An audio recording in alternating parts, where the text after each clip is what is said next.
Good evening mga katuglaber. Saudi Arabia. Dito po tayo ngayon. Ito po yung continuation ng aking video. Nandito po tayo ngayon sa lugar ng Tiba, sa old accommodation, kung saan nandito yung mag-ina, si Nardo at saka si Mama Dog. Ngayon papakainin ko na sa inyo. Matakbo na si Nardo. Nardo! Sabi ko bibili ko kayo ng kapsya. Ayan. Actually tapos na kumain sila si Lolo. At malungkot siya kasi nung iniwan ko, parang nalungkot siya. So alam ko naman na nabusog siya dun sa pagkain kinakain niya kaninang karsan. Ito po, dalawang aso, si Mama Dog at si Nardo. Pakainin ko sila ng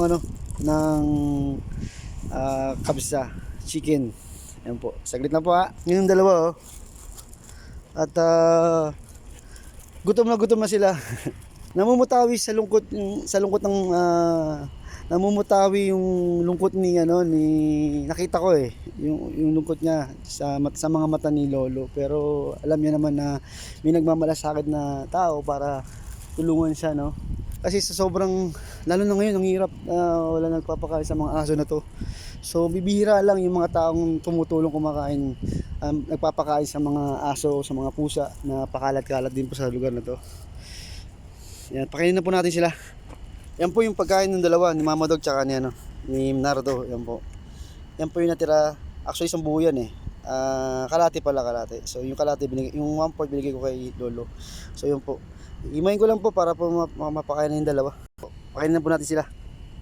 Kasi sarap ng pagkain nila ngayon Mama Dog! Mama Dog! Papa... Ayan hindi naman nakahiga po siya. Kumakain na po. Kaso walang gana kumain si Mama Dog. Yan. Ang kumakain yung anak niya. Yan lang po. Ang hiling ko lang po sa mga tao na may makita pong aso, pusa, huwag sana natin silang sakta, Kung may mga pagkain po tayong tira, bigyan lang po natin sila, bigay lang natin. Huwag natin itapon para hindi masayang.